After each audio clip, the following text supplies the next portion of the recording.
Muy bien, mis hermanos. Vamos entonces, después de haber orado, vamos a considerar lo que tiene que ver con el lugar donde nos quedamos de la doctrina de Dios y del hombre y la ética. Hemos estado mirando algunas cosas claves dentro de todo esto de aquí. Hemos visto cómo el doctor Waldron está contradiciendo este principio de qué es ética, qué es correcto y qué no es correcto, desde el punto de vista de esta ética que tiene un tinte jerárquico y que simplemente muestra ciertos principios, como que hay cosas que están bien, pero que a veces hay cosas que son primarias a otras y aún no hacer cosas que están bien por hacer las cosas que están mejor en una circunstancia determinada podría seguir siendo éticamente correcto. Entonces, él presenta esto, el doctor Waldron lo está mostrando de una manera contradiciéndolo. Y entonces hemos visto por lo menos 4 cosas hasta aquí. Su ambigüedad esconde un gran dilema intelectual. Hemos visto también su jerarquización se asemeja al platonismo y destruye la única base posible del conocimiento ético, que es una cosmovisión trinitaria. 3, su afirmación de que existen conflictos morales que pueden resolverse en el marco del absolutismo moral es lógicamente autocontradictoria. También sus ejemplos de conflicto ético carecen de lo suficiente contundencia para justificar su afirmación de conflicto moral. Y entonces hoy nos metemos en su visión o su punto de vista de la obra de Cristo. Su punto de vista de la obra de Cristo en la cruz borra la distinción crucial entre gracia y deuda. ¿Ok? Vamos a empezar desde aquí y vamos a analizar con la ayuda del Señor esta idea filosófica. En varios lugares, Geisler afirma que el acontecimiento central del Evangelio cristiano, la obra de Cristo en la cruz, encarna un conflicto moral que solo puede resolverse sobre la base del absolutismo graduado. Esta afirmación es lo suficientemente asombrosa como para que Geisler pueda explicarla él mismo. Es un poco de ironía aquí, ¿verdad? Es un poco tan asombrosa que ni aún él la puede explicar correctamente. Vamos a mirar lo que es. Aparte del absolutismo graduado, es difícil dar sentido moral a la cruz. Desde el punto de vista del absolutismo no conflictivo, la cruz es una injusticia moral, pues en la cruz el justo fue castigado por el injusto. No hay justificación moral para ello, a no ser que existan leyes morales superiores e inferiores. De este modo, dice él, la misericordia puede primar sobre la justicia. Uno, es decir, Cristo, puede sufrir por los muchos para que se salven. Pero si la misericordia y el amor no son valores morales superiores a la justicia, entonces lo que Dios hizo con Cristo cuando le complació magullar a su hijo fue una gran injusticia. Pero Dios no puede ser injusto. Por tanto, la cruz solo tiene sentido si las exigencias de la justicia se subordinan a los deseos de la misericordia. Esta exposición de la cruz manifiesta el mismo tipo de doble lenguaje que se ha observado antes en la declaración de Geisler sobre las excepciones y exenciones. ¿Cómo puede coincidir la afirmación de que Dios no puede ser justo con la afirmación, injusto, perdón, con la afirmación de que las exigencias de la justicia están subordinadas a los deseos de la misericordia? ¿Cómo se puede hacer que se conecten esta idea? La idea de que Dios no puede ser injusto, pero al mismo tiempo, pero Dios fue injusto porque la misericordia es más importante. ¿Sí me hago entender o no? Se convierte en una contradicción y así es como ellos presentan la cruz. Sí, fue un acto injusto, pero la misericordia predomina sobre la justicia. Entonces, si la misericordia predomina sobre la justicia, significa que en pos de ser misericordioso, Dios deja de ser justo. Y entonces, ¿cómo puede Dios dejar de ser justo? ¿Y cómo se puede entender que la justicia se subordina a otra cosa como la misericordia? Hay preguntas que no pueden ser respondidas con facilidad. Esta exposición también refleja el punto de vista superficial de la ética bíblica asociada a la deficiente hermenéutica señalada anteriormente. Geisler afirma que es una injusticia moral que el justo sea castigado en lugar del injusto, porque el sustituto esté dispuesto, aunque el sustituto el sujeto, aquel que va a morir, esté dispuesto.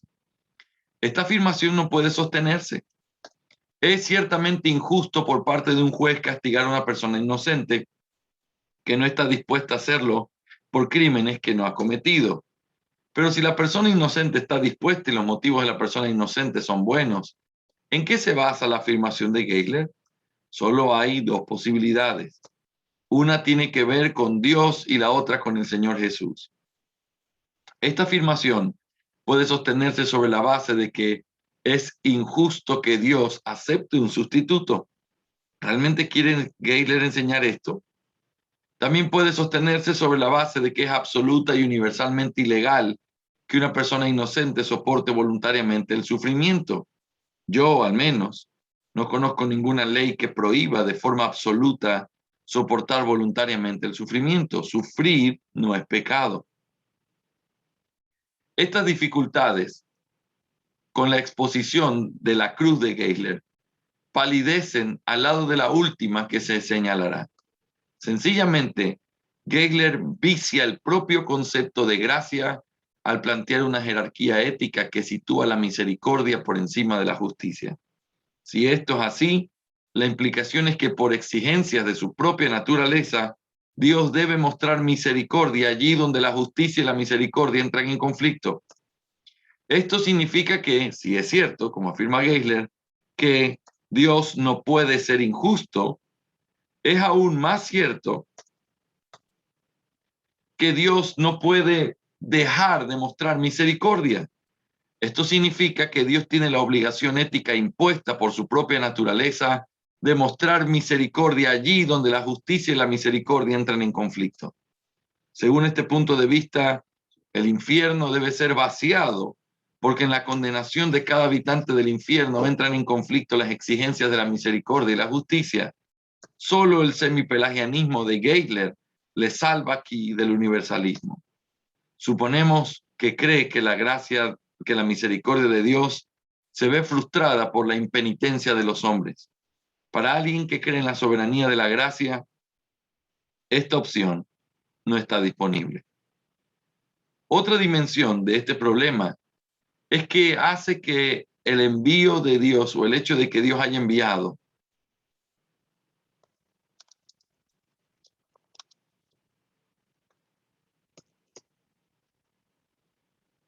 a su Hijo para morir en la cruz sea éticamente obligatorio. Dios estaba obligado. ¿Por qué? Porque si decimos que la misericordia va por encima de la justicia, no es justo que Dios envíe a su Hijo, pero la misericordia es más importante, así que Dios estaba obligado a hacerlo por causa de su misericordia. ¿Ven cómo se va desfigurando el cuadro de la redención? Dado que la misericordia es un imperativo ético más elevado que la justicia, la propia naturaleza de Dios le exigía dar a su Hijo para que muriera por los pecados de los hombres. Según esta construcción del Evangelio, los hombres pecadores tenían derecho a exigir que Dios enviara a su Hijo para salvarlos y tienen derecho a reclamar la salvación no como una cuestión de gracia, sino como una deuda. ¿Cómo contradice esto las afirmaciones de la Escritura en todas partes de que la gracia y la deuda, la misericordia y la obligación son dos cosas distintas y contrastantes? Esto está en signo de admiración. Esto es otro evangelio. Este no es el evangelio bíblico, este no es el evangelio del que habla la palabra de Dios, este es otro evangelio.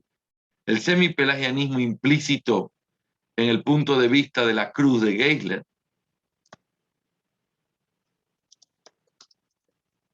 se hace aún más claro y explícito mediante la siguiente crítica. Número 6, su teoría de la responsabilidad no es distinta de la del semipelagianismo.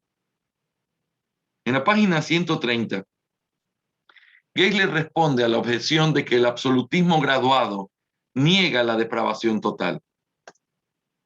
Su respuesta vuelve a manifestar confusión y contradicción. Primero, da una declaración consistente con la doctrina ortodoxa de la depravación total cuando él dice lo siguiente. Es decir, lo que debemos hacer, lo que podemos hacer, es por la gracia de Dios. Aquí hace que la capacidad de la que dependa la responsabilidad sea una capacidad suministrada por la gracia de Dios. Aquí parece que Geisler está reconociendo implícitamente la doctrina de la incapacidad moral. Sin embargo, una o dos frases después, Geisler parece retirar ese reconocimiento al decir lo siguiente. La responsabilidad implica la capacidad de responder. Ustedes saben que ese es uno de los principios arminianos. Si Dios dice que hay que se debe creer, entonces porque el hombre puede creer. Ese es el principio que está ahí. Esta afirmación sin matices de lo que equivale a una teoría pelagiana de la responsabilidad no puede sostenerse sobre una base bíblica. Las escrituras niegan por doquier que los hombres posean por naturaleza la capacidad moral de evitar el pecado y responder al evangelio. Como mínimo, tales escrituras nos exigen una distinción entre la capacidad moral y la natural, si nos atrevemos a afirmar que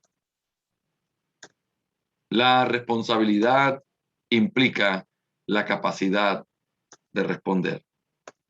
¿Sí? Por lo menos, si vas a decir eso, tienes que hacer una distinción entre una capacidad humana y una capacidad moral. Si solamente lo dejas así, es semipelagianismo o pelagianismo absoluto.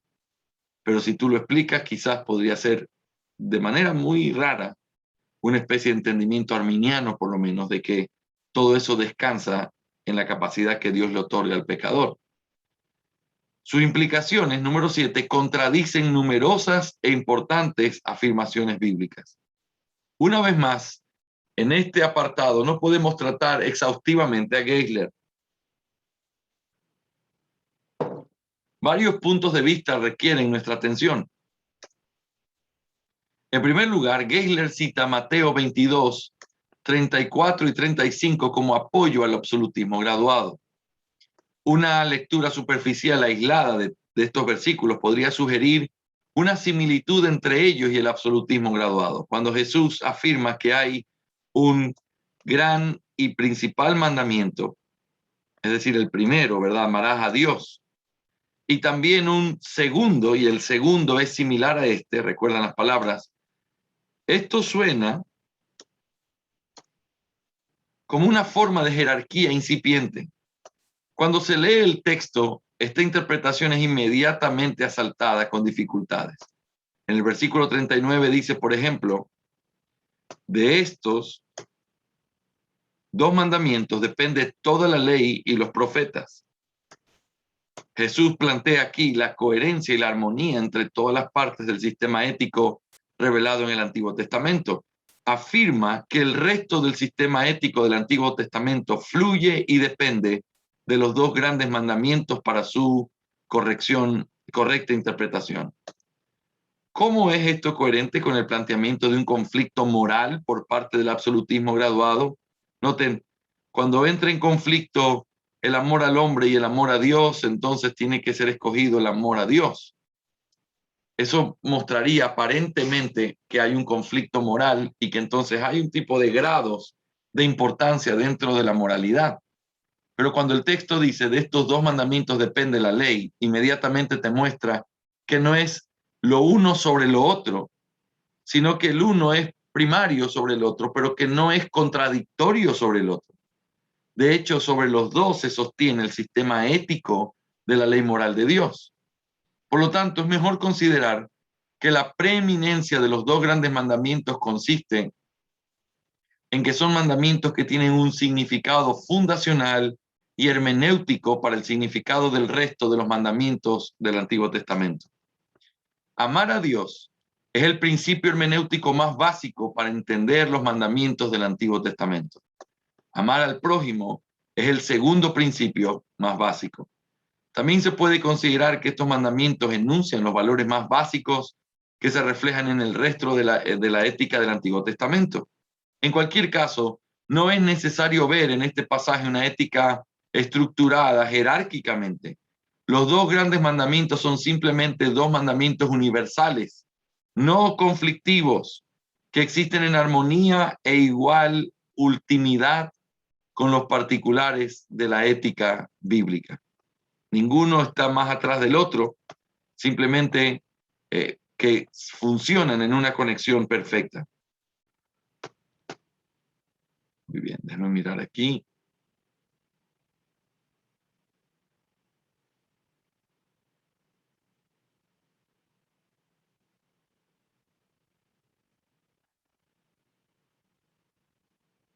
Muy bien. Muchas otras declaraciones de la Escritura desafían las premisas del absolutismo graduado.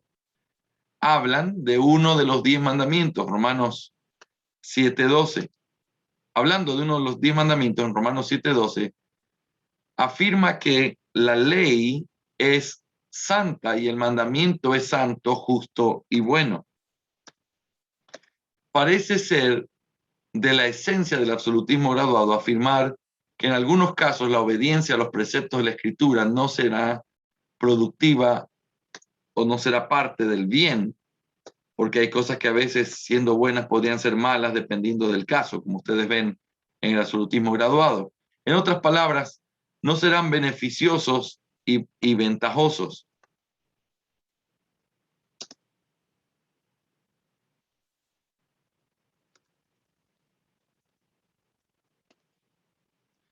Más bien, según el absolutismo graduado, el hecho de ignorar y violar mandamientos es a veces el, usando sus palabras, concomitante necesario para alcanzar el bien. Es decir, dentro de esto, si hay una jerarquía, necesariamente hay cosas buenas que a veces no tienes que hacerlas y tienes que hacerlas mal para poder hacer el bien.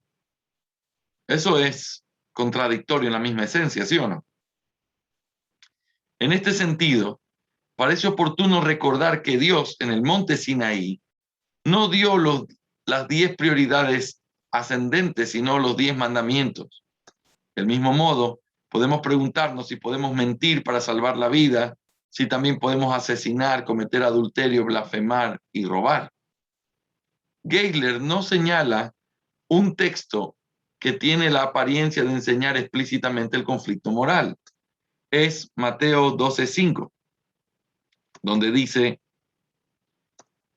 ¿o no habéis leído en la ley que en el día de reposo los sacerdotes en el templo violan el día de reposo y son inocentes? Aunque Geisler no lo cita, aquí al menos parece algo similar, aparece algo similar al conflicto moral que plantea en su absolutismo graduado. Los sacerdotes rompen o profanan el día de reposo y sin embargo son inocentes. Aquí suena el conflicto moral. Todo lo que hemos visto en esta crítica nos lleva a buscar una interpretación de este texto que no se involucre en los absurdos del conflicto moral. De nuevo, el contexto nos sugiere la solución. Jesús se dirige a los fariseos. Su interpretación de las leyes de Dios introdujo efectivamente el conflicto en la ética bíblica en un punto tras otro. No entendían que cada mandamiento de la ley y los profetas dependen de los grandes mandamientos. Así, interpretaron el día de reposo de manera que crearon conflictos morales con los universales de la ética bíblica. Es entonces con ironía que Jesús les dice a los fariseos que según su interpretación del día de reposo, los sacerdotes profanaban el día de reposo. Calvino vio la ironía de Jesús hace tiempo y respondió a los Geislers de su época. Cuando Cristo dice que los sacerdotes profanan, voy a ponerlo acá separado. Cuando Cristo dice que los sacerdotes profanan el día de reposo,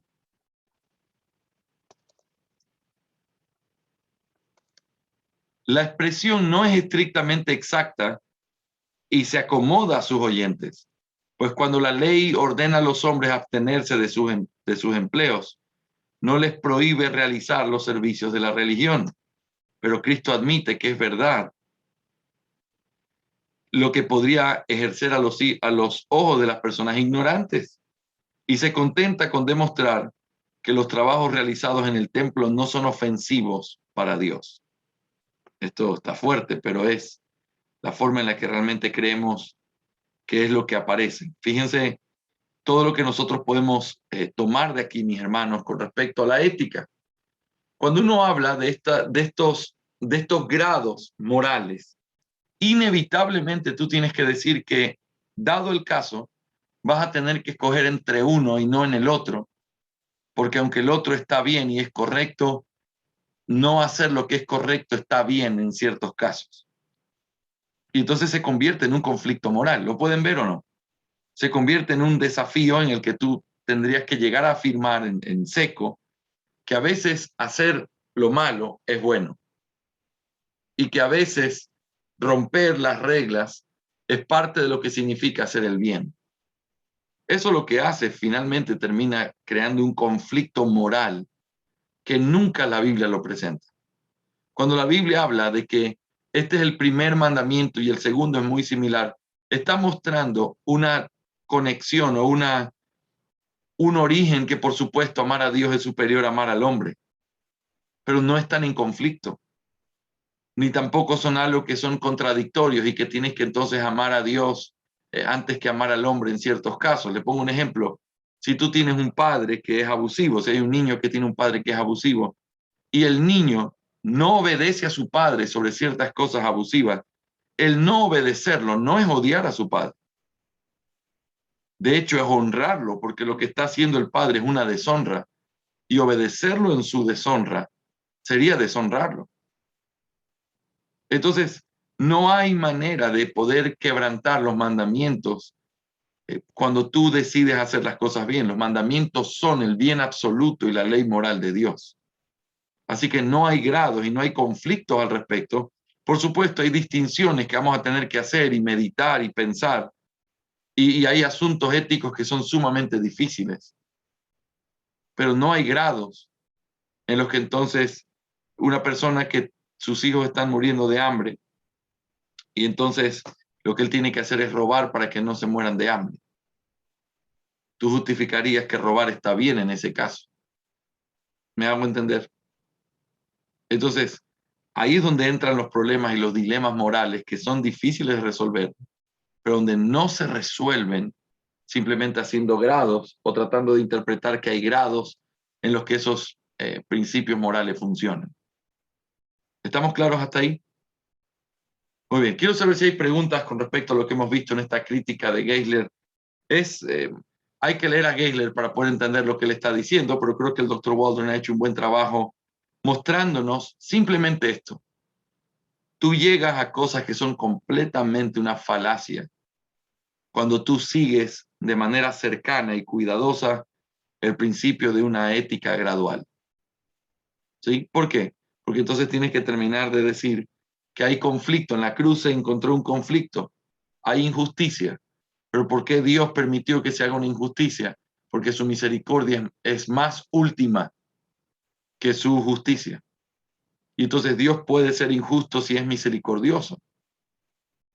Y por eso te mira todo lo que se desprende de eso.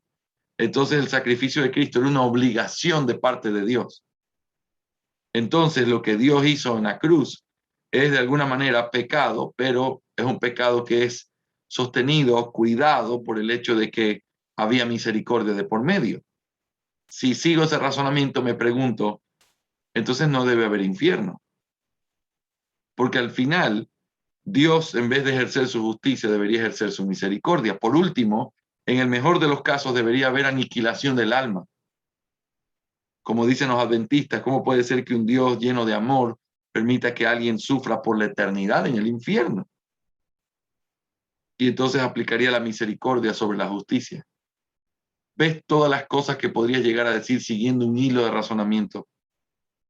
No, esa no es la solución. Definitivamente no puede ser, porque no es capaz de darte una solución apropiada, correcta, justa, en medio de un problema o un dilema moral tan grande como la cruz de Cristo. Así que hay que analizar eso. Y si quisiéramos una respuesta, la respuesta es que la cruz fue una obra de justicia. Porque Cristo era el representante de esos hombres pecadores y como representante de ellos, Él pagó justamente por aquellos que estaban bajo su cuidado. Y Él, por supuesto, no pagó por sus pecados, pero sí por los pecados de ellos que merecían la muerte. Y a ser el representante soberanamente impuesto sobre su pueblo, Él murió por los pecados de su pueblo, porque eso era lo que su pueblo merecía. Y está el famoso ejemplo que hemos citado, que el pastor Jeffrey siempre usa, el niño que está en una tienda de antigüedades y se le rompe algo, el padre tiene que pagarlo. ¿Por qué? Porque ese hijo está bajo la representación de su padre. Ese hijo no va a ir preso por no tener el dinero para pagarlo. Ese hijo no se va a tener que quedar trabajando en ese local hasta que pague el último cuadrante de su deuda. Lo que va a hacer es que su padre tiene que rendir cuentas por él, aunque su padre no lo hizo, por el hecho de que él representa a ese niño. Él paga por las culpas que él comete. Por lo tanto, Cristo muere justamente porque Él se pone voluntariamente como nuestro sustituto, como nuestro representante federal. De manera que cuando nosotros caímos en Adán, nosotros su pueblo, como parte de la humanidad, nosotros caímos en maldición. Aquel que nos representa es hecho maldición por causa de nuestro pecado. Y por eso viene a la tierra a morir y a pagar justamente por lo que su pueblo merecía. Sin embargo, Él no pagó por él se entregó siendo inocente. Y entonces ese acto de justicia se vuelve todavía más asombroso e inexplicable, porque ese que no tiene culpa muere por los culpables, pero muere en una conexión legal, justa, porque Él los representa. Así que es una manera importante de entender cómo eso funciona y cómo eso mantiene el principio de la ley sin ser quebrantada, ni tener que escoger entre lo uno o lo otro. Dios no fue más misericordioso que justo. Dios fue perfectamente justo y siempre lo será.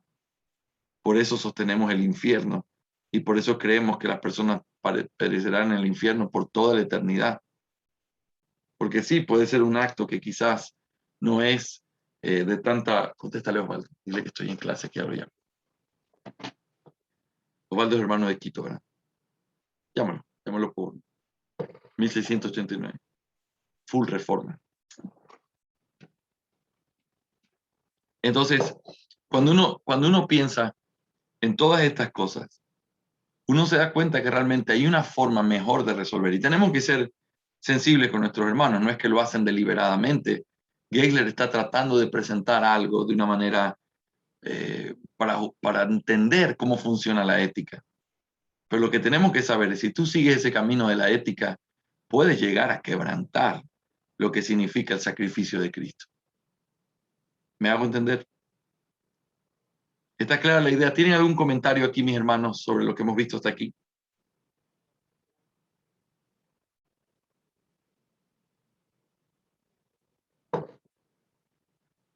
¿Alguna pregunta o algún comentario o alguna reflexión que pueden hacer en esto?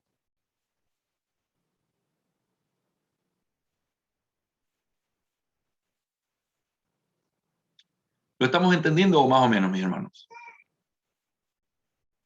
Sí, mi pastor, sino que ya mi esposa empezó sus clases. Tranquilo, pero está claro, mi Oscarito. Sí, sí, muy claro, mi pastor. Muchas gracias. José, Sí, pastor, solo que un poquito complicado poder entender toda la argumentación que da el pastor Waldron contra la iglesia, porque como no hemos leído el libro ni tenemos un poquito más allá, entonces es un Sí, poquito... sí, yo entiendo eso y eso es lo que les decía. Lo que les digo es que ustedes pueden ver cuál es la línea de conexión y cuáles son las consecuencias donde uno llega cuando uno toma una opción distinta a un sistema moral establecido por la palabra de Dios. Ustedes pueden ver eso con claridad o no. Sí, la construcción de la argumentación del doctor Waldron sí tiene sentido en su conducción lógica, pero, como le digo, la otra parte es como un poquito difícil de comprender. Por supuesto, por supuesto. Eso es parte de lo que hay que leer, pero es importante entender, si tú coges el camino incorrecto, aunque tenga mucha apariencia de ser cercano al correcto, cuando tú sigues avanzando te das cuenta que terminas en un lugar donde no querías terminar. Entonces Geisler no estaría dispuesto a afirmar que el infierno no existe, pero es lo que él, es el camino que él recorre y simplemente no es consistente al negar eso y tener que afirmar un infierno. ¿Cómo es posible si entonces hay un orden en eso? ¿Por qué la misericordia no prevalece sobre el juicio? Y él dice, bueno, es que los hombres no quieren. Ah, está bien, su semipelagianismo lo protege del universalismo, eso fue lo que dijo Waldron. Como los hombres no quieren, entonces eso es lo único que lo detiene.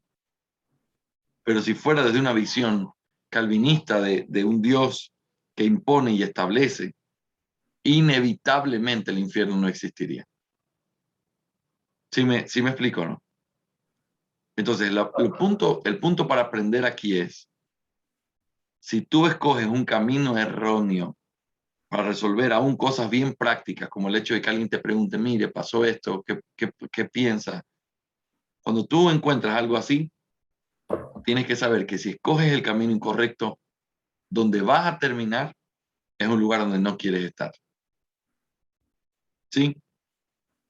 Muy bien. José, ¿vas a decir algo más o seguimos? No, no, una cosita como observación. ¿Cómo así el pastor se nota que es un poquito más fuerte con Gleiser que con otras personas con las cuales él ha debatido sus argumentos y todo? Él siempre debate de esa manera. Lo que pasa es que hay cosas que son más peligrosas que otras. Hay cosas que imagínate, este dilema ético te lleva a desfigurar la cruz. ¿Sí lo viste ahí o no? Imagínate el hecho de decir que era la obligación de Dios enviar a su hijo. Ya estamos saliendo de un patrón que ya ni siquiera es el evangelio. Y otra vez, no es que Geisler lo afirme, no es que él esté diciendo eso, pero es el camino que tú recorres si tú sigues su línea. ¿Sí? Es como que alguien tira una línea y se queda en los primeros pasos. Pero ¿qué pasa si tú recorres toda esa línea hasta el final? Es donde tú llegarías. No significa que tú estés ahí, es probable que se hayan quedado por aquí. Pero si tú sigues el razonamiento, tú te vas a dar contra ese final.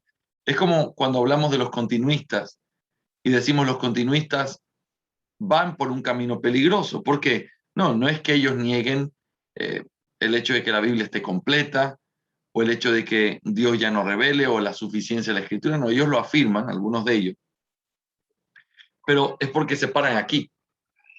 Pero si tú sigues la línea de su razonamiento, tú terminas negando la autoridad de la Escritura, el hecho de que la Biblia es la única fuente autoritativa sobre nuestra fe. Tú terminas negándolo porque si hay esto, entonces también esto.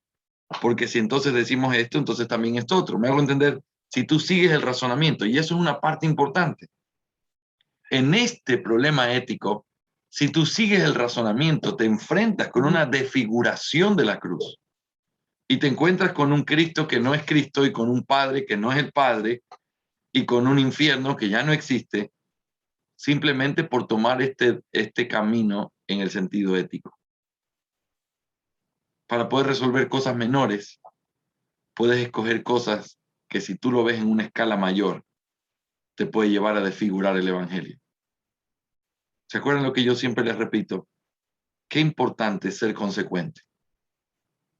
Si tú no eres consecuente, simplemente lo que tú digas van a ser contradicciones y soluciones pequeñas que carecen de fundamento. Pastor, yo tengo un problema, a mí pasó esto y entonces yo hice esto, ¿cuál debe ser la solución? lo que tú decidas es como, lo que tú digas es como una línea que tú tiras. Y si para resolver eso tú tiras la línea en esa dirección, tienes que saber que eso no es lo único que estás haciendo.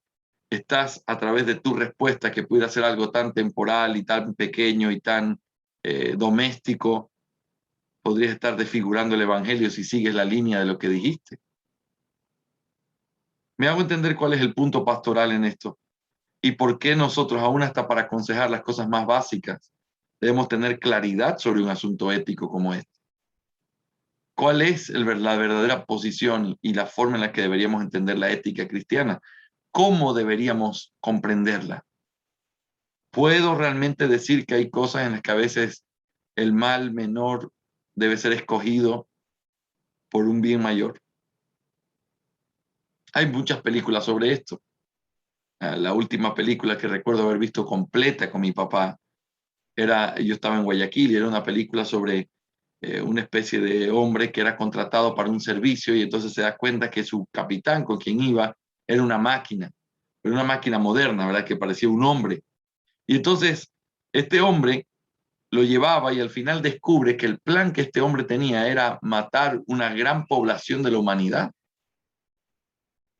Y cuando tú te pones a mirar el corazón de su razón de hacer eso, él decía, es porque si la humanidad sigue por el camino que va a terminar destruyendo todo. Así que es justificable asesinar hoy a tantos millones de personas, con tal de que mañana otro tanto de millones de personas puedan sobrevivir. Ese es el principio moral y te encuentras en un problema. ¿Será correcto? ¿Es así? Y entonces ahí es donde empiezan los debates y los debates son las cosas más prácticas de la vida, donde tú tienes a alguien que te dice, pastor, yo soy abogado y entonces para poder comer yo trabajo. Pero para poder trabajar yo tengo que mentir y tengo que coimar a jueces. ¿Puedo trabajar? Y si tú le dices no, tienes que saber que le estás diciendo que entonces tampoco va a poder proveer para su familia. La pregunta es, en esos casos, el hecho de proveer para su familia puede ser justificado el seguir haciendo lo que hace porque está siguiendo un mal mayor. Yo les pregunto, ¿no es eso lo que la gente pregunta? ¿No son esos los verdaderos problemas que hay dentro de una iglesia y gente que está tratando de ser fiel a Dios? Lo que tú respondas en medio de esas consejerías prácticas, tira una línea que te va a llevar y que tienes que casarte con la última consecuencia de lo que estás diciendo. Esa es la diferencia de ser un consejero bíblico y simplemente decir cosas sin reflexionar. Me hago entender, mis hermanos, esa es la importancia de este tema. Cuando tú dices algo, tiras una línea. Y está bien que esa línea resuelva este caso pequeño, doméstico que estás tratando. Pero tienes que saber que lo que estás diciendo es un camino a través del cual tiene que ser llevado tu razonamiento. Y hay caminos que a veces escogemos que desfiguran completamente a Cristo. Y es a eso lo que tenemos que temerle. ¿Me hago entender? Ok. Vamos a mirar de manera positiva ahora una forma en cómo el doctor Waldron va a tratar el tema ético desde el tema del papel de la mujer en la iglesia. Este es un tema importantísimo que lo recomiendo, importante de considerarlo, y vamos a mirar qué es lo que tenemos por aquí. Muy bien. La parte 2 dice, paradigmas en la ética cristiana, el papel de la mujer en la iglesia. Introducción general. El papel de la mujer en la iglesia y en la sociedad en general es un tema debatido y terriblemente divisivo entre los evangélicos hoy. Por esta razón, un tratamiento de este tema es importante no solo en sí mismo, sino también por la forma de ejemplificar la naturaleza y el carácter de la ética cristiana.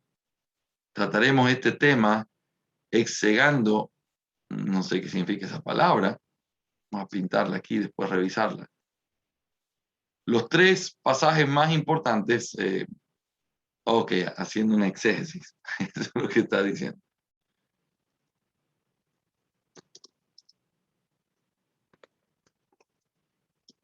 haciendo un exégesis de los 3 pasajes más importantes del Nuevo Testamento en relación con el papel de la mujer en la iglesia y sacando luego algunas conclusiones prácticas. Así, nuestro esquema será el siguiente. Sección 1, Primera de Corintios, capítulo 11, versículos del 2 al 16. Sección 2, Primera de Corintios, capítulo 14, del 33b al 35. Sección 3, Primera Timoteo 2, 8 al 15. Y la sección 4, conclusiones prácticas. ¿Ok? Vamos entonces a analizar estas secciones y vamos a prestarle muchísima atención. José, léenos por favor, mi hermano querido, Primera de Corintios capítulo 11, versículos del 2 al 16. Léelo en tu Biblia y nosotros escuchemos con muchísima atención. Les ruego que siempre tengan su Biblia. Qué lindo es ver a un pastor que tenga su Biblia a la mano y no solamente una cosa computarizada, ¿ok? Significa que tienen su herramienta a la mano. José, te veo leyendo tu libro de papel, ¿ok? No me magues con logos. Estos pastores cibernéticos ya ni saben dónde quedan los libros de la Biblia porque solo tienen que tipear el nombre y se les abre solito. ¿Sí o no, mi siervo?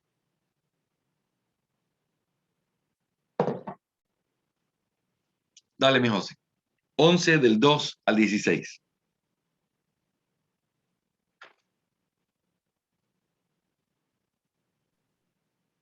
Muy bien, dice, os alabo, hermanos, porque en todos acordáis de mí y retenéis la instrucción tal como os la entregué.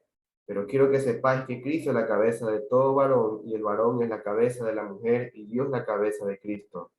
Todo varón que ora y profetiza con la cabeza cubierta afrenta su cabeza, pero toda mujer que ora y profetiza con la cabeza descubierta afrenta su cabeza, porque porque lo mismo es que si se hubiese rapado, porque si la mujer no se cubre, que se corte también el cabello, y si le es vergonzoso a la mujer cortarse el cabello o raparse, que se cubra, porque el varón no debe cubrirse la cabeza, pues él es imagen y gloria de Dios, pero la mujer es gloria del varón, porque el varón no procede de la mujer, sino la mujer del varón. Y tampoco el varón fue creado por causa de la mujer, sino la mujer por causa del varón. Por lo cual, la mujer debe tener señal de autoridad sobre su cabeza, por causa de los ángeles. Pero en el Señor ni el varón es sin la mujer, ni la mujer sin el varón. Porque así como la mujer procede del varón, también el varón nace de la mujer, pero todo procede de Dios. Juzgad vosotros mismos. ¿Es propio que la mujer ore a Dios sin cubrirse la cabeza?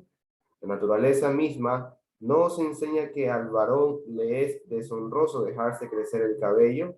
Por el contrario, a la mujer dejarse crecer el cabello le es honroso, porque en lugar de velo le es dado el cabello.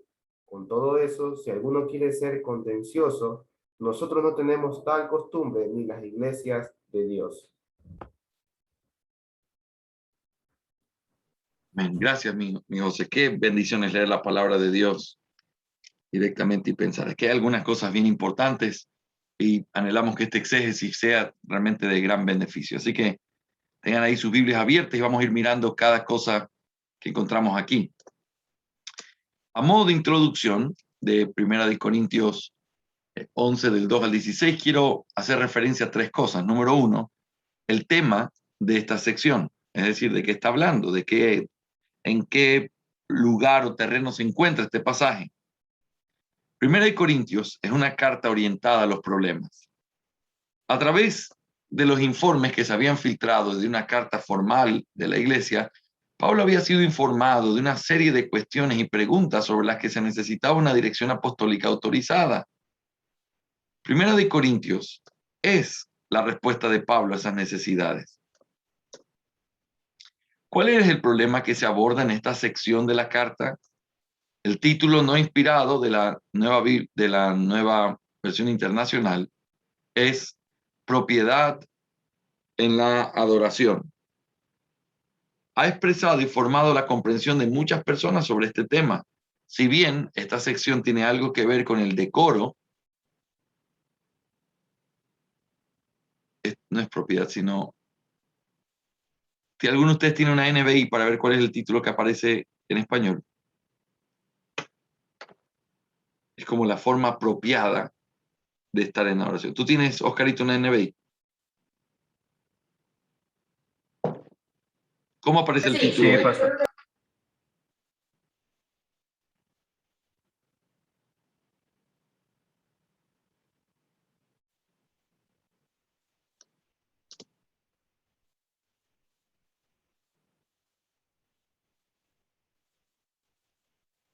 Decoro en el culto, dice el pastor. Perfecto, decoro en el culto. Sí, esa es la misma idea, es como la forma apropiada de vestirse en la adoración. Decoro en el culto.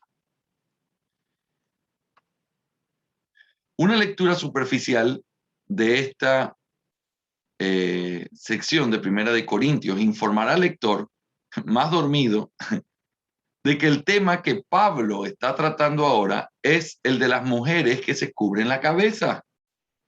Aunque muchos han asociado esta cuestión con el culto, no hay nada en el propio pasaje, como veremos, que restringe esta cuestión a este contexto o lo que Pablo dice al respecto a este contexto. Ese es ciertamente el tema que provocó que Pablo escribiera estas palabras, ¿ok? Es el hecho de que las mujeres se cubran la cabeza, eso es el tema. No un tema en el culto necesariamente. Si tú le pones culto, tu idea se desarrolla en la idea que está en el culto, pero realmente no es lo que está diciendo. Número 2, el argumento de esta sección. ¿Cuál es el argumento o el flujo o el movimiento de pensamiento en el tratamiento que hace Pablo del velo de las mujeres? Ahora tendré que pedirte que retengas por el momento todas las preguntas que te vienen a la mente sobre este pasaje. ¿Qué es el velo? ¿Qué pasa con los ángeles? ¿Se acuerdan que decía el texto que lo hacen es por causa de los ángeles? Y el tema del pelo largo. A su debido tiempo abordaremos en cierta medida todas estas cuestiones, pero primero debemos tratar de obtener la imagen general pasando por estas dificultades. Piensa en un rompecabezas. ¿Cómo se arma un rompecabezas? Las piezas del borde vienen primero, luego las piezas difíciles se colocan en el cuadro al final. Lo mismo ocurre con la interpretación bíblica. Así que nos preguntamos, ¿cuál es el esquema o flujo de pensamiento de esta sección? Y entonces, lo que vemos aquí es algunos detalles importantes. En primer lugar, la introducción, el encomio previo de Pablo en los versículos 1 y 2. Luego, en primer lugar, el supuesto fundamento de Pablo sobre esta cuestión. No es el supuesto, sino el fundamento supuesto por Pablo.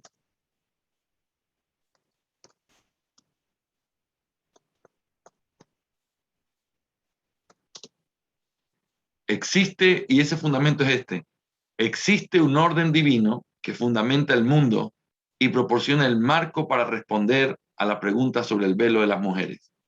¿Por qué eso es así? Tranquilo, eso tiene un fundamento mucho más allá de las cosas prácticas. Eso tiene que ver con un tema de cómo Dios estableció el mundo. ¿Ok? Ese es el fundamento previo de Pablo. Segundo, la evaluación específica de Pablo sobre este tema, los versículos 4 al 6. Y tercero, la argumentación adicional de Pablo sobre esta cuestión, versículos 7 al 16. Pablo apoya sus indicaciones sobre el velo de las mujeres apelando a tres autoridades o utilizando tres argumentos. A, su apelación a los hechos de la creación, creo que eso es evidente, ¿verdad? Porque Adán fue creado primero, está apelando a la creación. También su apelación a la enseñanza de la naturaleza, porque el hombre no fue creado para la mujer, y eso dice, no, la naturaleza no enseña sobre eso, la pregunta que leíamos al final, y luego su llamamiento a la práctica en las iglesias. Ahora, diremos mucho sobre este pasaje, pero ¿captas el panorama general? ¿Puedes seguir el flujo de pensamiento principal? ¿Lo puedes ver? Aquí se está apelando sobre el hecho de que hay un orden y sobre este tema del velo de las mujeres hay un fundamento, hay una evaluación y hay argumentaciones que hace Pablo.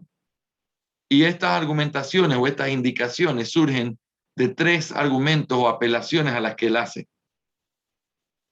A los hechos de la creación, a la enseñanza de la naturaleza y a la práctica que se debe tener en cada iglesia. ¿Puedes ver el punto general de este pasaje? ¿Sí? Es El tema de cubrirse la cabeza y la argumentación que Pablo hace y la evaluación que Pablo hace al respecto. En tercer lugar, la exposición de esta sección. No creo que el método más útil para exponer este pasaje sea un comentario versículo por versículo. En su lugar, voy a organizar mi exposición de acuerdo con la lógica o la estructura de Pablo. Pablo expone primero el marco del orden divino, versículo 3, y luego lo aplica a la cuestión del velo. Así que nuestro esquema será, número 1, la exposición del orden divino de la jefatura masculina.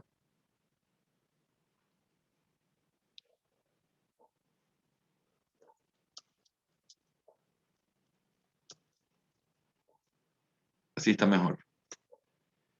La exposición del orden divino del hecho de que el hombre es cabeza. Y segundo, la aplicación del orden divino a la cobertura de la cabeza de las mujeres o al velo o el hecho de que las mujeres se cubran la cabeza. ¿Ok? Número 1. La exposición del orden divino del hecho de que el hombre es cabeza. Abriremos este orden divino exponiendo 3 características. Número 1, la exposición del orden divino, y vamos a mirar la realidad del orden divino, la perpetuidad del orden divino y la calidad del orden divino. ¿Ok? Déjenme solo copiar esto. La realidad del orden divino, del hecho de que el hombre es cabeza, la perpetuidad del orden divino y la calidad del orden divino. Ok. Número 1. A. La realidad del orden divino, del hecho de que el hombre es cabeza. ¿Qué quiero decir con realidad? Me refiero a su factibilidad o el hecho de que sea posible considerar eso. Existe realmente un orden divino para la raza humana en el que el hombre es la cabeza y la mujer está subordinada al hombre. Primero, el significado del hecho de que el hombre es cabeza, confirmada. Confirmado. El significado del hecho de que el hombre es cabeza, confirmado. Hasta ahora simplemente he asumido que la palabra cabeza en 1 Corintios 11:3 significa jefatura, es decir, autoridad sobre alguien. Cuando Pablo dice la cabeza de la mujer es el hombre,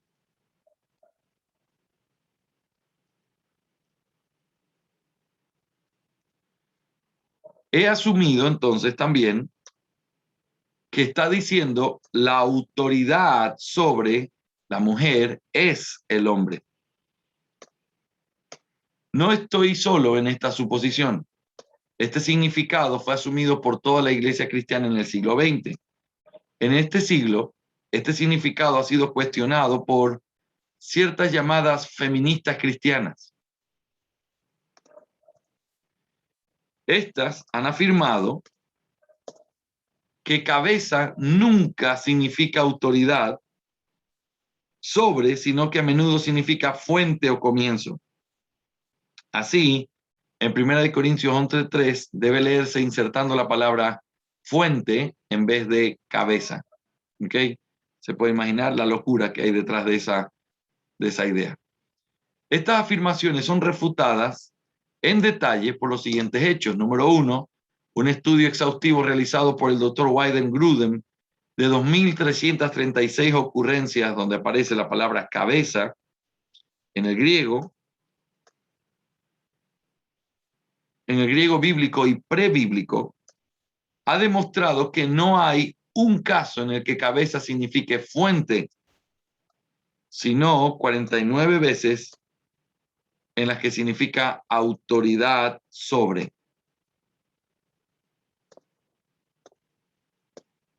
Número 2, el versículo 10 de 1 Corintios 11, es decir, el que dice, por tanto la mujer debe tener un símbolo de autoridad sobre la cabeza por causa de los ángeles.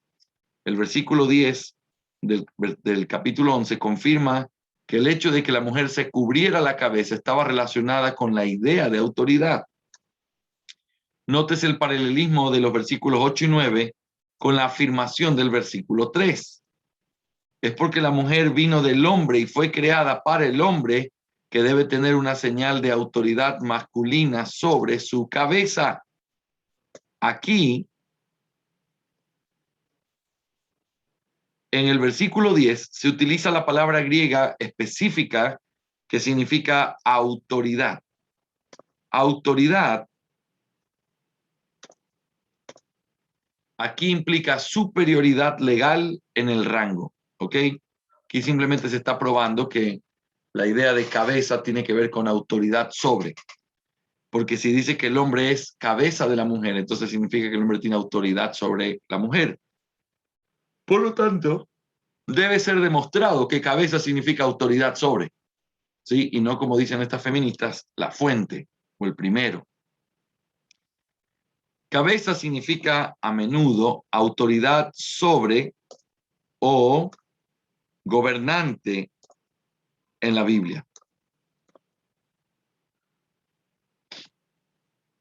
Estas son solo las referencias más explícitas de la Biblia. De hecho, las 15 veces que se utiliza cabeza en sentido figurado en el Nuevo Testamento probablemente implican la idea de autoridad.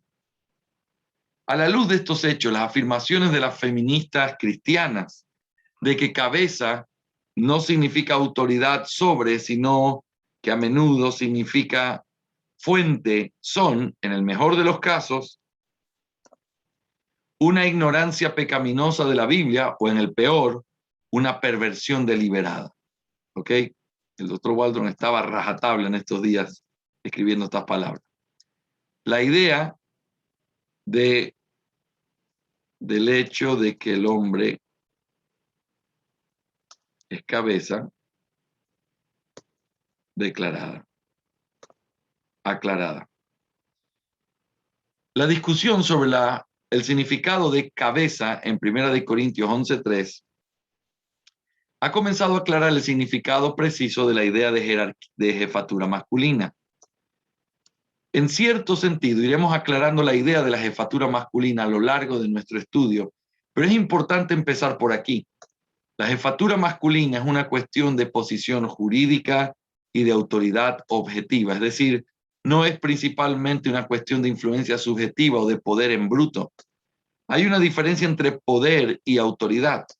A menudo van juntos. Lo ideal es que vayan juntos, pero el derecho legal a hacer algo y la fuerza bruta para hacer algo no son lo mismo.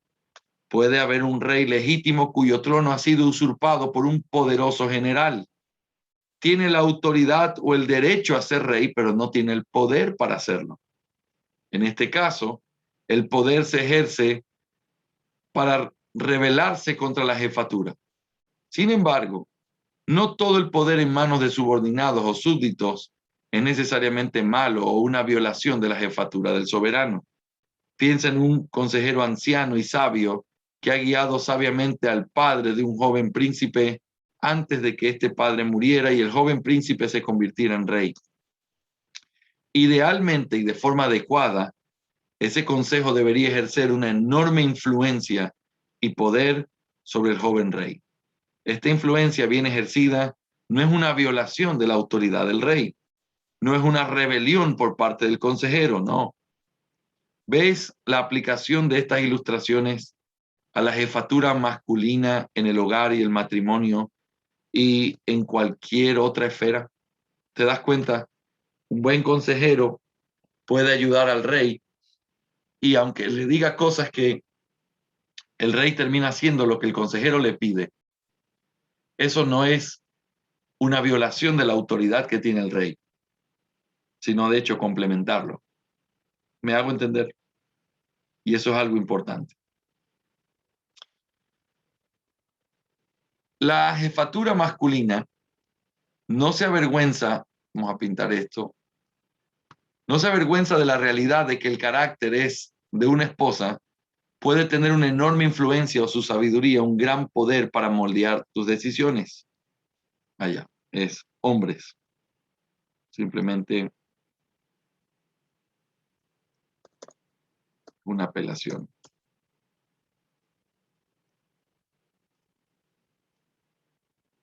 Hombres, la jefatura masculina no se avergüenza de la realidad de que el carácter de una esposa puede tener una tremenda influencia o su sabiduría, un gran poder para moldear tus decisiones. ¿Te dejas santificar por las gracias y virtudes de tu esposa? ¿Te permite ser influenciado en tus decisiones por la sabiduría de tu esposa? Si no lo haces, estás actuando de manera muy insensata. Si la has acobardado tanto que tiene miedo de aconsejarte libremente, tú eres el perdedor. No argumente que tal influencia violará. No argumentes que tal influencia violará tu jefatura. Tal argumento no entiende lo que es la jefatura del hombre. La mayoría de las veces, cuando los hombres toman una decisión en contra del consejo de su esposa, se equivocan. Mujeres, la jefatura masculina no se abroga ni se suprime porque seas más inteligente, más educada o incluso más grande y más fuerte que tu marido. No queda abolida por tu capacidad de manipular o argumentar más que tu marido o por tu personalidad más asertiva. Todo eso no significa que tu marido no sea tu cabeza o que no tengas que respetarle, obedecerle y permitirle que te dirija. La jefatura masculina no es principalmente una cuestión de cerebros, músculos y personalidad. Es una cuestión de liderazgo divino que ninguna cantidad de cerebros, músculos o personalidad te permite usurpar o ignorar.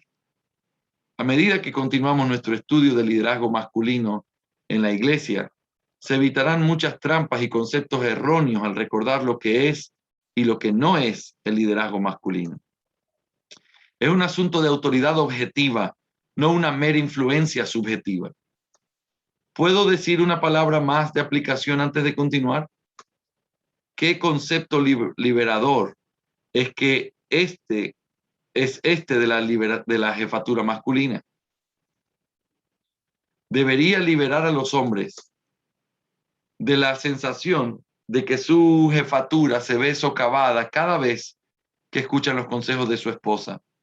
Debería librarlos del sentimiento de que, de alguna manera, si han de ser jefes, deben reprimir las habilidades de sus esposas o pretender que son inferiores en todo sentido.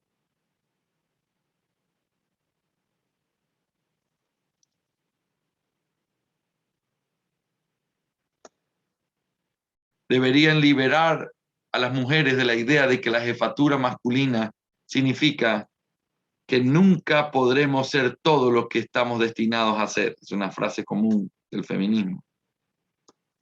Si la jefatura masculina fuera simplemente poder o influencia en bruto, entonces sería un yugo opresivo, pero no lo es.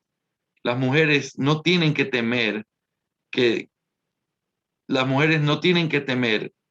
deben ser un ratón sin opiniones ni habilidades porque abrazan la enseñanza bíblica sobre la masculinidad, sobre la jefatura masculina. Hay espacio para la plena expresión de los talentos femeninos dentro del marco del orden de Dios y en sumisión al mismo. Fuera de este orden, solo hay destrucción y muerte para las mujeres. ¿Ves que la ley de Dios es una ley de libertad? La ley de Dios es siempre una ley que da libertad. Santiago 2:12. No te tragues la mentira del diablo de que de alguna manera la libertad y el amor se contradicen con la ley de Dios. Número 3. Las pruebas del hecho de que el hombre es cabeza revisadas. En mi opinión, 1 Corintios 11:3 Es el pasaje clásico que afirma la doctrina bíblica de la jefatura masculina. Afirmar esta doctrina con una claridad, plenitud y brevedad que no se encuentra en ningún otro lugar. Afirma esta doctrina con una claridad, plenitud y brevedad que no se encuentra en ningún otro lugar. Es el pico más alto, pero es solo el pico más alto. Es importante situar este texto en el contexto del amplio testimonio bíblico. No debemos permitir que ninguna feminista cristiana piense que es solo este texto del que debe deshacerse para navegar con seguridad el barco feminista por el mar de la Biblia. Por el contrario, hay que ver que es solo la punta de un iceberg de testimonio bíblico masivo a favor de la jefatura masculina y la subordinación femenina. Este iceberg es tan grande que debe hacer naufragar el barco feminista. Y el doctor Waldron había visto Titanic. Hay otra razón por la que voy a tomar el tiempo de revisar el resto de esta evidencia bíblica. En este estudio estamos interesados específicamente en el lugar de las mujeres en la iglesia. Esta cuestión se aborda en solo dos o tres pasajes. Si nos centramos solo en estos pasajes e ignoramos un amplio trasfondo bíblico de la doctrina de la subordinación de la mujer al hombre, estropearemos la fuerza de estos pasajes. No apreciaremos la fuerza de la enseñanza bíblica sobre el tema. No es cuestión de 2 o 3 pasajes nada más. Es una cuestión de 2 o 3 pasajes que aplican específicamente el amplio principio de la jefatura masculina de la iglesia, a la iglesia. He seleccionado 10 pasajes que enuncian claramente este principio. Se podrían decir más. No diré nada sobre las muchas implicaciones incidentales esparcidas por la escritura o la impresión general que se transmite. No me extenderé sobre el hecho de que Dios permitió solo sacerdotes varones en el Antiguo Testamento y que Cristo eligió solo apóstoles varones en el Nuevo Testamento, aunque se podría decir mucho al respecto. Estos son los textos que usa el Dr. Waldron. Génesis 2, del 4 al 25. En este relato sobre lo que tanto se basa el Nuevo Testamento, hay al menos 3 indicaciones de que la mujer estaba subordinada al hombre. Está el orden de su creación. Adán fue creado primero y luego Eva. Eso hizo que Eva dependiera de Adán para conocer los mandatos de Dios. Esta es la razón de su creación. Ella fue hecha por cuenta de Adán como ayuda idónea para él. Está el nombre de la mujer después de su creación. Adán nombró a los animales.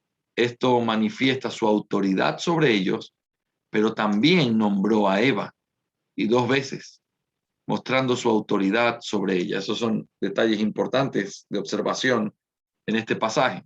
Otro texto, Génesis 3:16. A la mujer le dijo: multiplicaré en gran medida tus dolores de parto, con dolor darás a luz tus hijos, pero tu deseo será para tu marido, y él se enseñoreará de ti. Este versículo no debe interpretarse como un mandato, sino como una maldición. En otras palabras, la afirmación "se enseñoreará de vosotros" es una predicción, no un precepto. Como tal, es parte de la voluntad decretiva de Dios, y no una parte de esa voluntad preceptiva de Dios que forma la regla de nuestro deber. ¿Qué relevancia tiene entonces para la doctrina de la jefatura masculina? Hay que recordar varios factores si queremos ver su relevancia. La maldición de Adán implicó la maldición de la ordenanza de la creación del trabajo. La parte anterior de la maldición de Eva también implicó la maldición de una ordenanza de la creación, el tener hijos. Así, la subordinación de la mujer al hombre, presente ya en la creación, es decir, la mujer ya debía someterse a su marido aún antes de la caída, fue maldecida. Así como el trabajo y la maternidad tuvieron maldad y dolor inyectados en ellos Ahora la relación de subordinación entre el hombre y la mujer tiene maldad y dolor inyectados en ellos.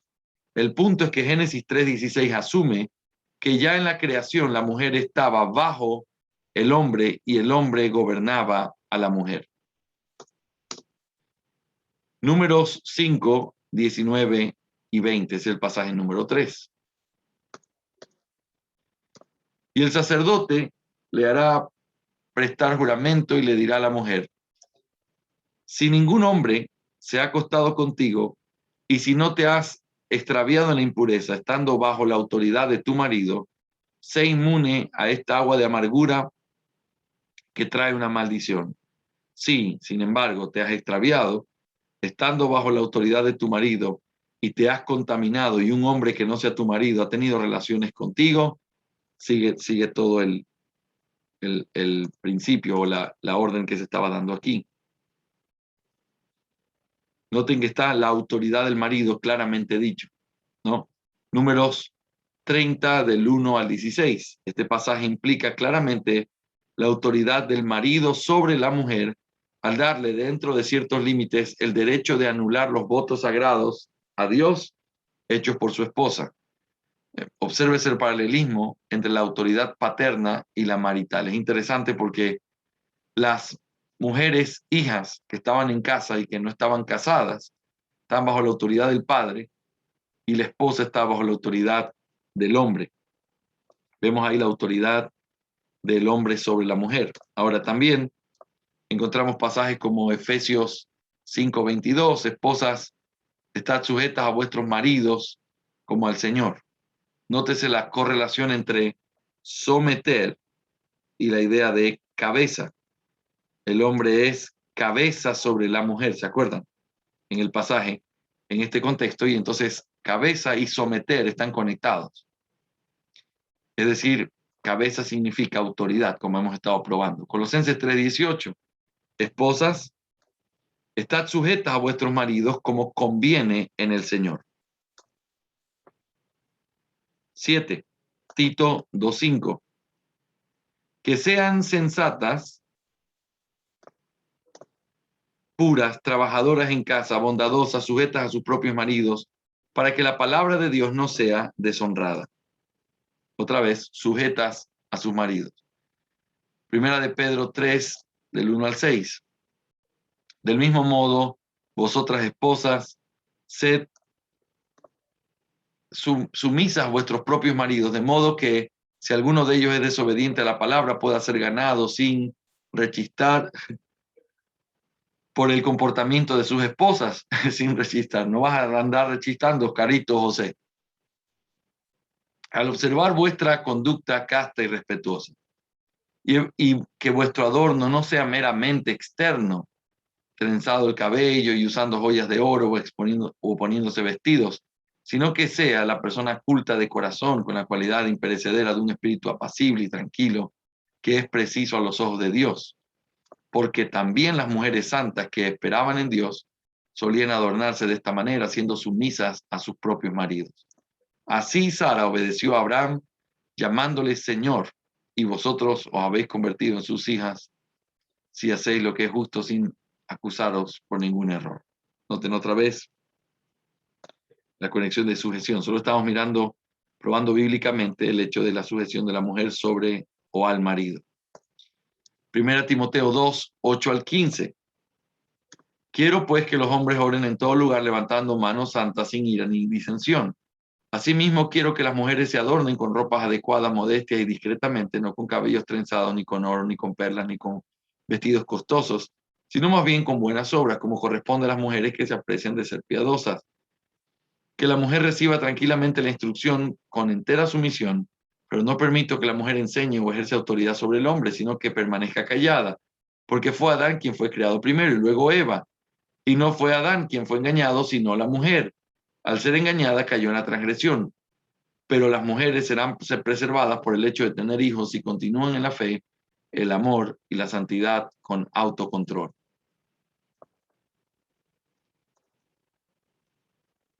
Primera de Corintios 14, 33 al 35. Que las mujeres guarden silencio en las iglesias, pues no se les permite hablar, sino que se sometan, así como la ley dice. Y si desean aprender algo, que pregunten a sus propios maridos en casa, porque es impropio que una mujer hable en la iglesia. Esos son los pasajes conocidos que muestran la autoridad. Esta visión general de las pruebas subraya la importancia de este tema y la necesidad de que lo estudiemos. Se trata de un principio de la ética bíblica. Atacar este tema es atacar el núcleo de la ética bíblica. Una respuesta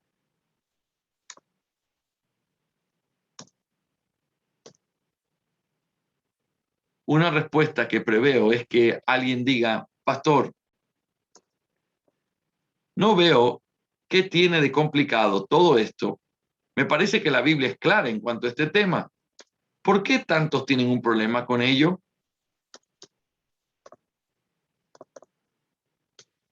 Estoy de acuerdo, el panorama general es claro. El hecho de que algunos hayan llegado a conclusiones diferentes o piensen que el asunto no está claro después de estudiar la palabra de Dios se debe, en última instancia, a la rebelión contra Dios y su palabra. Es su rebelión la que ha cegado sus mentes. Algunas feministas cristianas realmente admiten que hay inconsistencia en la Biblia sobre este tema. Imagínense lo que pueden llegar a decir guiadas por su propia mente. Tales perspectivas son, en última instancia, una rebelión contra Dios. Tal rebelión contra la palabra de Dios tiene las más serias consecuencias espirituales. Otros profesan creer en la palabra de Dios, pero están ciegos a esta clara enseñanza. Tal ceguera sobre un tema tan claro también plantea serias dudas. ¿Ok? Como la conversión. La sumisión de las mujeres a esta enseñanza en nuestros días será una de las marcas más claras de su genuina adhesión a Cristo. Creer todo lo que la Biblia dice y sin embargo saber que la Biblia enseña esto, rechazar esta enseñanza es manifestar la podredumbre de su profesión de Cristo. Aceptar a Cristo como profeta significa prestar atención a cada palabra que Él te dice. La incapacidad de confiar en Dios en esta área, especialmente después de que se nos ha mostrado claramente de que no hay nada que temer en la ley de Dios, es una seria exhibición de incredulidad. ¿Ok? La perpetuidad de esta orden. Estamos mirando entonces, para no perdernos en nuestro bosquejo, hemos analizado, en primer lugar, la realidad del orden divino, del hecho de que el hombre es cabeza. Y espero que se haya sido probado a través de todos los textos que vimos. Pero ahora consideremos en estos minutos que nos quedan la perpetuidad del orden divino, del hecho de que el hombre es cabeza. ¿Ok? Vamos a considerar esto como no solamente que es una enseñanza bíblica, sino que también permanece. Me refiero a la perpetuidad de este orden, su permanencia.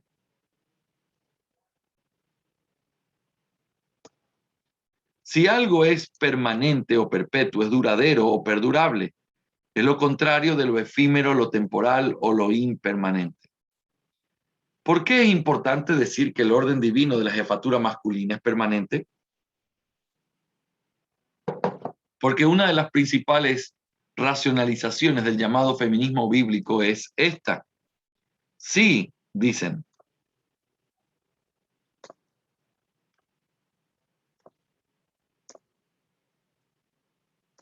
La Biblia enseña que las mujeres deben estar subordinadas a los hombres, pero ese orden de cosas ya ha pasado. Antes era correcto y bueno que las mujeres estuvieran subordinadas y así la Biblia lo enseñaba, pero ahora ya no es necesario. Por lo tanto, las que han decidido aceptar que sí está en la Biblia el hecho de la sumisión, lo que ahora se encuentran es que dicen, no, pero escúcheme, sí, pero eso fue antes, ahora los tiempos han cambiado y aunque es verdad que la Biblia dice eso, eso ya no es así. Ahora debemos admitir que hay cierta plausibilidad en este argumento porque no todo lo que la Biblia ordena tiene la intención de ser perpetuo. Dios instituyó el orden del antiguo pacto, pero no pretendía que fuera permanente. Así Hebreos 8:13 dice, al llamar nuevo a este pacto, ha hecho que el primero sea obsoleto y que lo que es obsoleto y envejecido desaparezca pronto. Es pues necesario mostrar que el orden divino de la jefatura masculina no está destinado a desaparecer. Nuestro esquema de este tema es el siguiente. Número 1, estamos hablando de su perpetuidad, pero vamos a ver establecida por dos consideraciones. Es el orden de la creación y es el orden de la redención. Y en segundo lugar, su perpetuidad aplicada contra diversas objeciones. ¿Ok? Muy bien. Quiero saber si hasta aquí tienen alguna duda o alguna pregunta, mis hermanos amados. Quiero saber si estamos avanzando bien o simplemente es muchísima información. Lo que yo quisiera es que esté claro lo que vamos mirando. ¿Cómo estamos hasta aquí?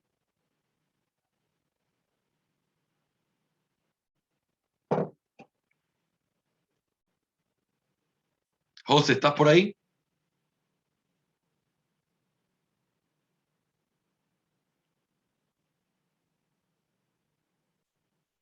No está. Muy bien, Oscarito, ¿tú tienes alguna pregunta? ¿Apareciste, José? ¿Te despertaste, mi siervo? No, que estoy con un poquito de gripe, entonces fui al baño. Ah, ya, ok. No es COVID, ¿verdad, mi siervo?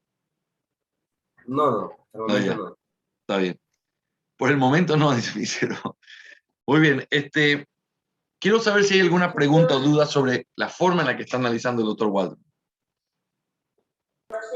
Es muy interesante, me pareció muy importante la definición de cabeza y la manera como el feminismo cristiano, entre comillas, ha tergiversado totalmente lo que significa esa palabra y en base a eso se justifica pues el ministerio pastoral, por ejemplo, de la mujer y todas las cosas que la Biblia no aprueba con respecto a ese punto. Entonces es muy importante y sobre todo la manera en cómo lo presenta el doctor Waldron es muy ordenado, ¿no? Muy claro.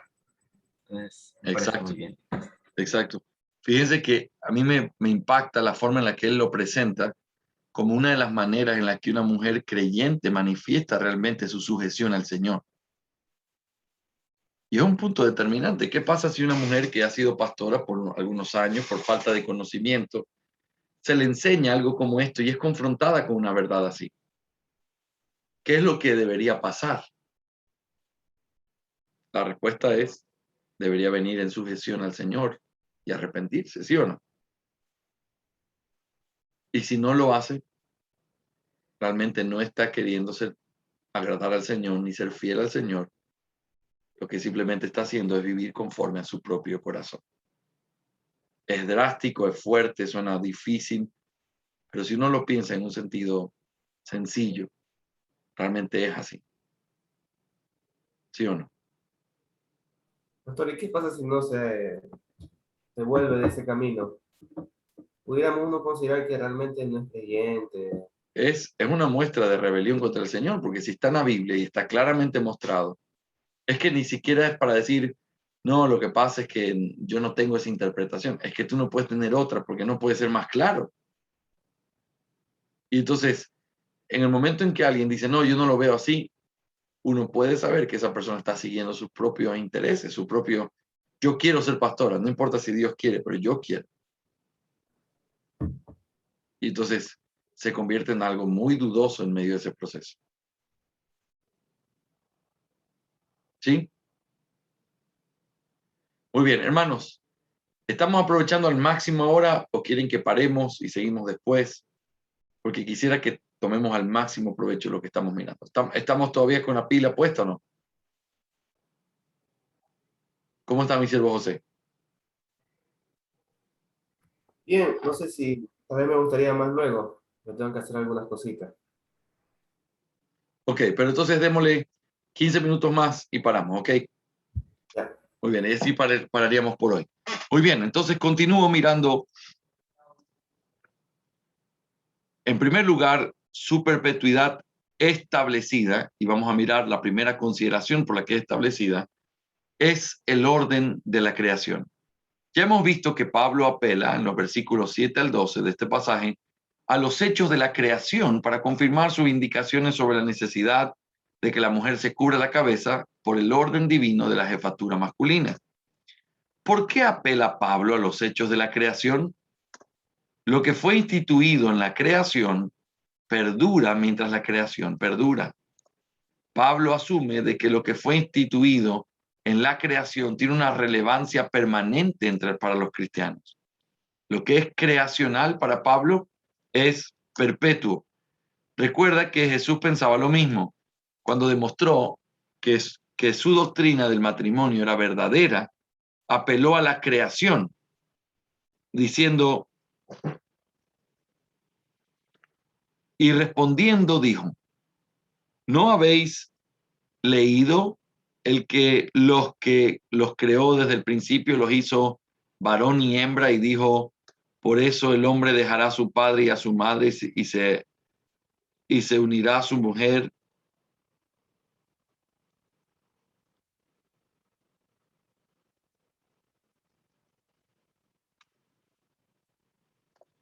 Y los dos se convertirán en una sola carne. Los versículos 7 al 12, la apelación de Pablo a los hechos de la creación, tiene una estructura, un movimiento de pensamiento muy claro. Observe. Primero, la afirmación de Pablo en el versículo 7. Segundo, la argumentación de Pablo en el versículos 8 y 9. Tercero, la conclusión de Pablo en los versículos 10 y la calificación de Pablo en los versículos 11 y 12, o las distinciones que hace Pablo. ¿Ok? Pablo lo dice, luego dice por qué está argumentando, luego dice por esta razón, esa es la conclusión, y luego dice, sin embargo, está haciendo una aclaración o una distinción. Para abrir la idea de que el orden divino de la jefatura masculina es el orden de la creación, expondré brevemente cada uno de los 4 puntos de Pablo. En primer lugar, la afirmación de Pablo en el versículo 7. El versículo 7 gira en torno a 2 ideas clave. Primero, la idea de imagen y segundo, la idea de gloria. Consideremos en primer lugar la idea de imagen. ¿Qué significa imagen? El lenguaje imagen de Dios se refiere a Génesis 1, 26 al 28, el relato de la creación. Una imagen es una réplica o representación visible. Una imagen puede ser la de un ídolo o estatua o la de una cámara fotográfica. Ambas son imágenes. Según Génesis 1, 26 al 28, el hombre es la réplica o representación viva y visible de Dios en la creación. ¿Qué afirma Pablo sobre la imagen? Pablo afirma que el hombre es en cierto sentido la imagen de Dios de una manera que la mujer no lo es. Notarás que Pablo no dice que la mujer es la imagen del hombre. Esto habría implicado que la mujer no era la imagen de Dios. Pablo ciertamente creía que las mujeres eran portadoras de la imagen de Dios. La Biblia lo enseña claramente. El propio Pablo enseña que todos los cristianos son renovados a la imagen de Dios. El punto de Pablo, entonces, en este verso, debe ser que en algún sentido el hombre es especialmente o preeminentemente la imagen de Dios, ya que enseña claramente que en otros sentidos la mujer también es imagen. Así que no únicamente, sino especialmente o preeminentemente.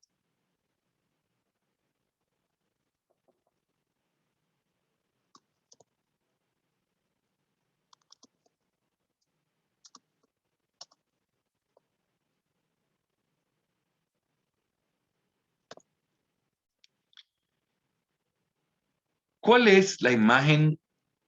¿Cuál es esta imagen especial que lleva el varón?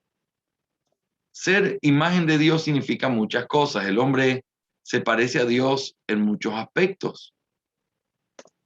Una de las formas principales en que el hombre es la imagen visible de Dios en la creación es que lleva el gobierno. Está claro que el hombre y la mujer comparten esta función de gobierno, pero también está claro que el hombre es, de alguna manera, el representante visible de la soberanía de Dios, porque por creación es incluso cabeza de la mujer. Así, de una manera que la mujer no puede, el hombre representa la jefatura suprema de Dios sobre toda la creación. La mujer, al tener una cabeza de criatura, puede ser la imagen del gobierno supremo de Dios.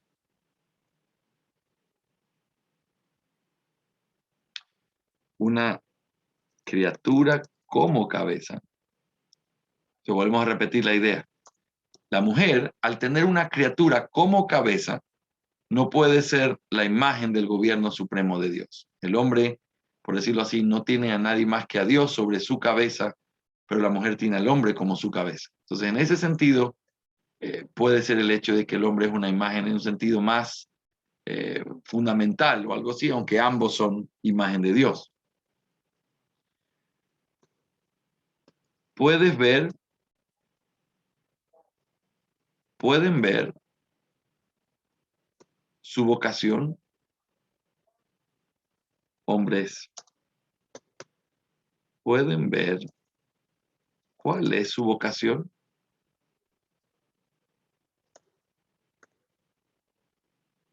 Ustedes, se puso en la Reina Valera aquí la traducción, en su distintiva masculinidad, deben ser imagen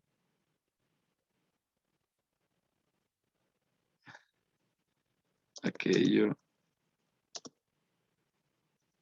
que representa visiblemente la soberanía suprema de Dios sobre toda la creación. Son un hijo de Adán, el rey visible de la creación. En efecto, Dios te ha coronado de gloria y honor. En ti brilla la gloria de la soberanía de Dios. Cuán estrechamente se ha relacionado contigo. Sé, pues, lo que eres. Resiste toda tentación que te reste la dignidad y el honor de que Dios te ha coronado.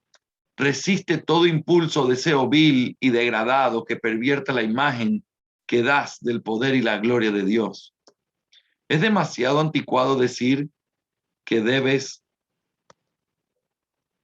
recordar, que deben recordar su nobleza y caminar diligentemente en ella.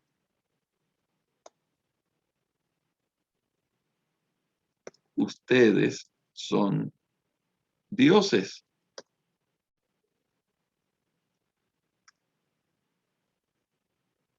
Reflejan, pues, la autoridad de Dios. Sean amables, buenos y sabios. No sean tiranos.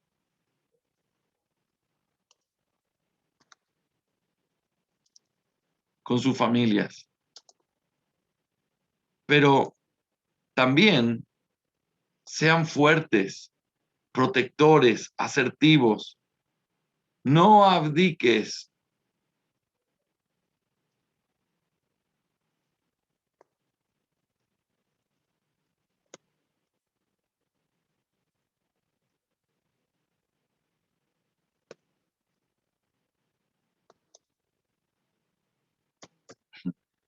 Esto está complicado. Asume tu responsabilidad. Que nadie la usurpe. Marido, no dejes que nadie tiranice a tu mujer y a tu familia. Sé su salvador, su protector, su proveedor. ¿Eres la cabeza que debería ser? Si lo eres, debería oler a arrogancia y a pomposidad para los feministas. Si lo eres, deberías constreñir el orgullo y la alegría de tu mujer y tu familia. Eres el tipo de hombre del que su esposa e hijos pueden estar orgullosos. Recuerda Proverbios 17:6. La gloria de los hijos es la de sus padres. Consideremos en segundo lugar la idea de gloria. El significado básico de la idea de imagen de Pablo es claro. El caso es diferente de su idea de gloria. En este caso, eso no está tan claro para mí. ¿Qué significa gloria? La gloria es el esplendor visible. Cuando se aplica a las personas, la gloria es la manifestación externa o visible de su excelencia. Es lo contrario de la vergüenza. La vergüenza es la exposición visible de la bajeza, la desnudez o la maldad. Observe 1 Corintios 11:22. Avergonzar a los que no tienen nada es exponer abiertamente su pobreza. ¿Qué afirma Pablo sobre la gloria?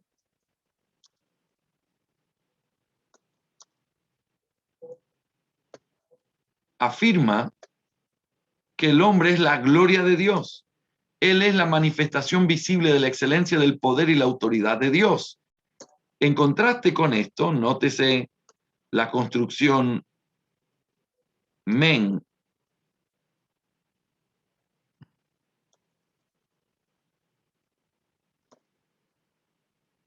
Hombre en el griego. La mujer es la gloria del hombre. Aunque esto es algo difícil, creo que el significado es este. La mujer es la manifestación visible de la excelencia de la jefatura del hombre. Una preciosa frase. El hecho de que sobre una criatura tan excelente como la mujer, el hombre sea cabeza, manifiesta claramente la excelencia del hombre. Godet comenta penetrantemente: es un honor, el más alto de todos, sin duda, que un ser se convierta en el objeto del amor y la devoción de otro. Y cuanto más se exalta el talento y la belleza del ser que ama y se dedica a sí mismo, más aumenta el honor. Por lo tanto, ¿cómo puede haber mayor gloria para el hombre que poseer como ayuda amorosa y devota a un ser tan admirablemente dotado como la mujer? Proverbios 12:4 dice: la mujer de carácter noble es la corona de su marido. La mujer virtuosa, déjame mirarlo como aparece aquí, pero es la mujer virtuosa. 12:4. La mujer virtuosa es corona de su marido.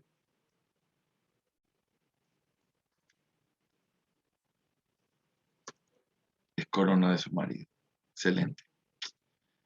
Muy bien.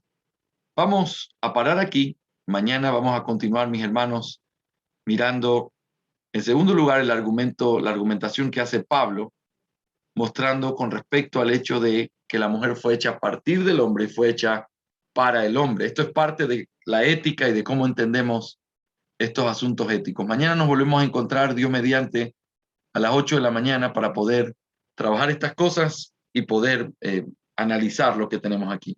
Quiero saber si hay alguna pregunta final por hoy. Oscarito.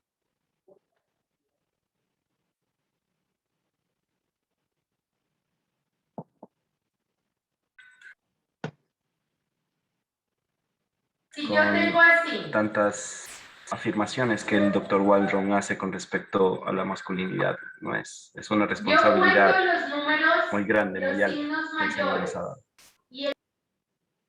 Exactamente, exactamente. Creo que más allá de simplemente decir, sí, aquí se defiende que las mujeres esto o aquello, realmente lo que se exalta aquí es la gran responsabilidad que tenemos como hombres. Y creo que es una tremenda responsabilidad. Así que tenemos que caminar por adelante con esto. Muy bien. Mis hermanos, vamos a terminar aquí nuestra clase, vamos a terminar en oración y mañana nos vemos a las 8 para poder pensar y analizar un poco más sobre este tema. Vamos a orar. Gracias, Señor, por tu palabra, porque nos haces bien, porque nos permite seguir creciendo. Te adoramos, Señor. Gracias por este tiempo de clase. Te pido que nos ayudes a serte fieles. En el nombre de Jesús te lo pedimos. Amén. Amén. Hermanos, todos los martes me encantaría que ustedes pudieran, a lo que te desocupe, Oscarito, de lo de Tulcán, conectarte para la clase que tenemos todos los martes. El hecho de poder estar. Yo puedo hacer que los unan al grupo del estudio de la confesión para que ustedes sepan, a veces no hay por una u otra cosa. Por ejemplo, la próxima semana no tenemos, pero hoy tenemos y la idea es poder trabajarlo con todo. ¿Ok? Pásenos el link de ¿Qué la... cosa? Solo les paso el link. Ok. Yo les paso el link, pero es importante que podamos conectarnos. Es parte del aprendizaje. Y José, trata de que este tiempo sea completamente enfocado en lo que estamos haciendo. Trato de 8 a 9 y 55 es el tiempo que tenemos y es lo que realmente puedo hacer de tremenda ayuda. ¿Ok? En la noche, 8:30 a 10 es la clase que tenemos. Así que les paso el link apenas esté compartido, se los comparto a ustedes. ¿Ok? Un abrazo grande, mis hermanos queridos. Un precioso día y que disfruten de sus clases con nuestro hermano Taylor.